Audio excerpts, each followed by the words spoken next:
Hello everyone, welcome to our YouTube channel Drishti science.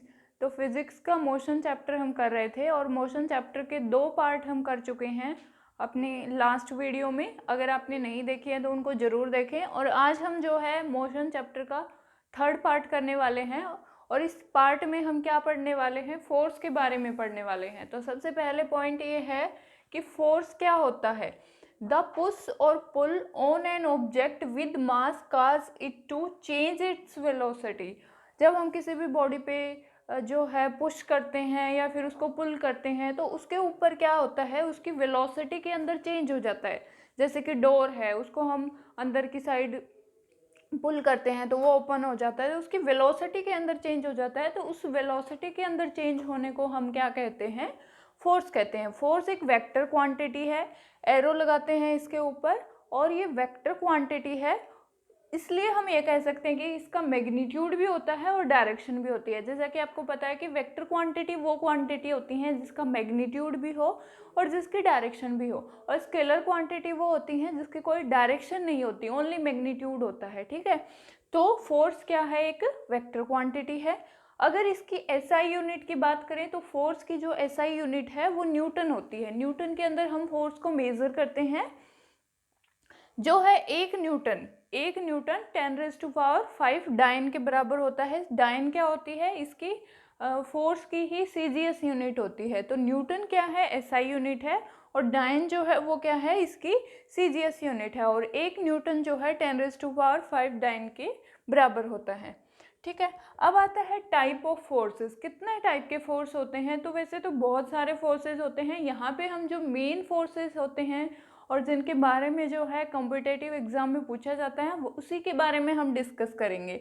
तो सबसे पहले जो फोर्स है वो है ग्रेविटेशनल फोर्स। ग्रेविटेशनल फोर्स, जैसा कि आप सभी को पता है कि अर्थ क्या करती है, अर्थ के अंदर ग्रेविटेशनल फोर्स होता है।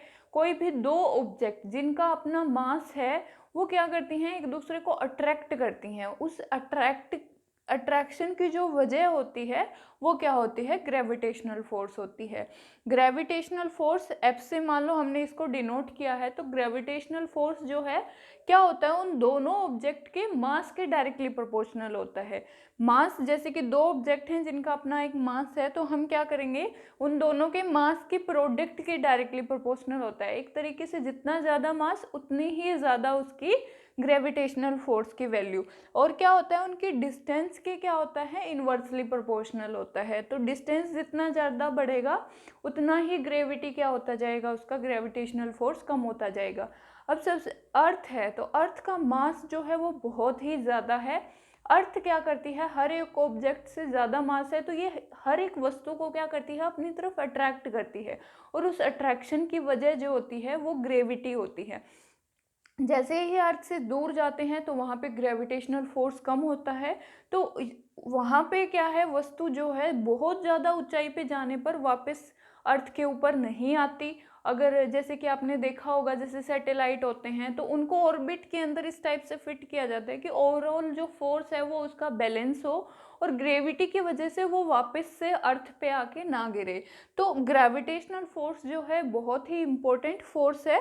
ठीक है, और अर्थ जो है हर एक चीज को ग्रेविटी की वजह से अपनी तरफ अट्रैक्ट करती है। किसी भी वस्तु को हम ऊपर की साइड फेंकते हैं तो वापस आके अर्थ के ऊपर गिरती है, तो उसका रीजन ग्रेविटी ही होता है। ठीक है, तो gravitational force F directly proportional होता है दोनों ऑब्जेक्ट के मास के, और इन्वर्सली प्रोपोर्शनल होता है उनके बीच में कितना डिस्टेंस है, वो दोनों ऑब्जेक्ट एक दूसरे से कितनी दूरी पर हैं उसके स्क्वायर के इन्वर्सली प्रोपोर्शनल होता है। यहाँ पे अगर हम प्रोपोर्शनलिटी कांस्टेंट को, प्रोपोर्शनलिटी के साइन को हटाएंगे तो प्रोपोर्शनलिटी कांस्टेंट आएगा, जिसको हम कैपिटल जी से डिनोट करते हैं। और इस जी की एक फिक्स वैल्यू होती है, कितनी होती है, 6.67 इंटू 10⁻⁻11। तो यहाँ पे देखो, अगर हम मास जो है वो 1 यूनिट लें और डिस्टेंस जो है वो भी 1 यूनिट ले, तो फोर्स जो है वो जी के बराबर हो जाएगा। मतलब फोर्स की जो वैल्यू है वो क्या होगी, 6.67 इंटू 10⁻⁻11 न्यूटन, क्योंकि फोर्स को हम किस में मेजर करते हैं, न्यूटन के अंदर मेजर करते हैं। इसके बाद देखो, सेकंड टाइप ऑफ फोर्स जो होता है वो होता है इलेक्ट्रोमैग्नेटिक फोर्स। ठीक है, इलेक्ट्रोमैग्नेटिक फोर्स के अगेन 2 टाइप होते हैं, इलेक्ट्रोस्टैटिक और मैग्नेटिक।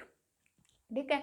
इलेक्ट्रोस्टैटिक फोर्स किन के बीच में होता है? दो चार्ज्ड ऑब्जेक्ट के बीच में जो है इलेक्ट्रोस्टैटिक फोर्स होता है।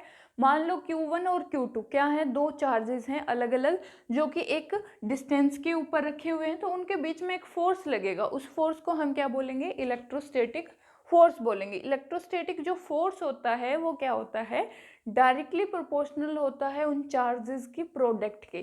ठीक है, F डायरेक्टली प्रोपोर्शनल होता है Q1 और Q2 की प्रोडक्ट के, और इनवर्सली प्रोपोर्शनल होता है उनके बीच में जो डिस्टेंस है उसके स्क्वायर के।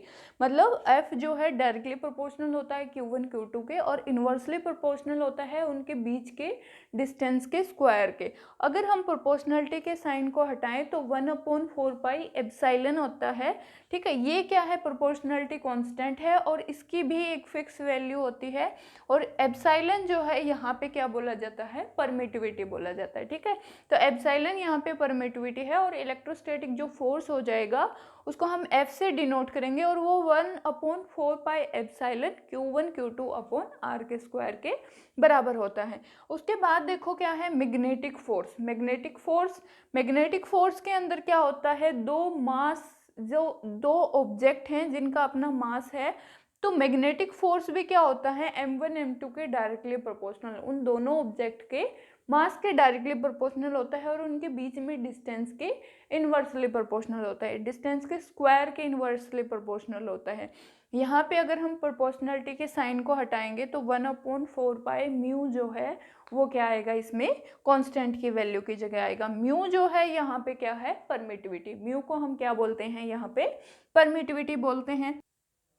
इससे नेक्स्ट जो फोर्स का टाइप होता है वो होता है फ्रैक्शनल फोर्स।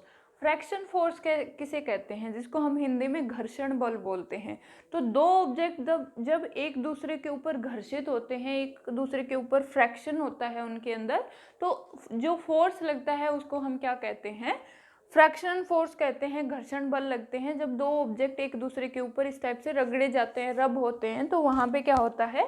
फ्रैक्शनल फोर्स होता है।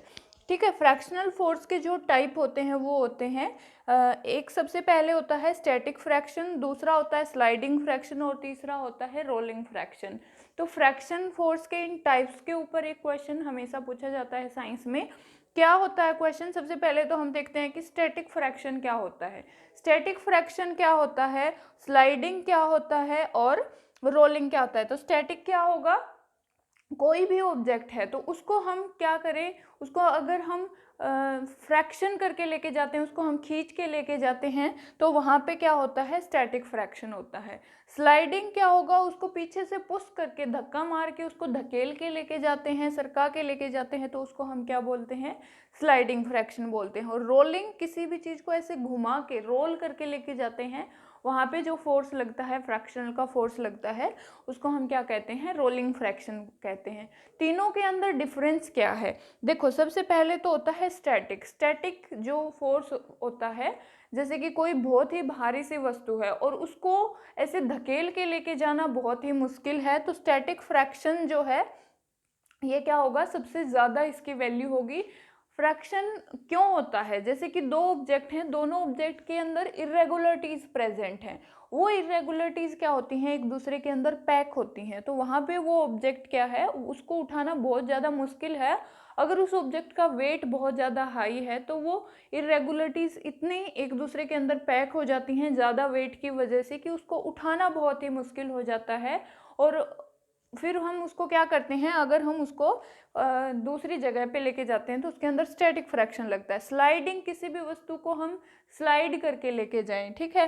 स्टैटिक में हम उसको धकेल के लेके जाएं, स्लाइडिंग में हम उसको सरका के लेके जाएं या फिर स्लाइड करके लेके जाएं, और रोलिंग में हम उसको रोल करके लेके जाएं। तो आप अनुमान लगा सकते हो, कोई भी एक हैवी सा बैग है, उसको अगर हमें एक जगह से दूसरी जगह पे लेके जाना है तो उसको स्टैटिक फ्रैक्शन के अंदर, मतलब हम उसको क्या करेंगे? ऐसे खींच के लेके जाएंगे। स्लाइडिंग में हम उसको, कोई भी चिकनाट वाला अगर सरफेस है हमारे पास तो उसको स्लाइड करके लेके जाएंगे। तो अगर कोई खुरदरा सा सरफेस है तो उसके ऊपर क्या होगा? उसको लेके जाना, दूसरी जगह पे लेके जाना मुश्किल होगा, क्योंकि उसके अंदर बहुत ही ज़्यादा इरेगुलरिटीज़ हैं। स्लाइडिंग में उसको स्लाइड करके लेके जाते हैं। स्लाइडिंग वहाँ पे होगी जहाँ पे सरफेस जो है थोड़ा सा चिकना है या फिर कोई लुब्रिकेंट लगा हुआ है। और रोलिंग में वो रोल होके जाता है, जैसे कि कोई भी टायर है,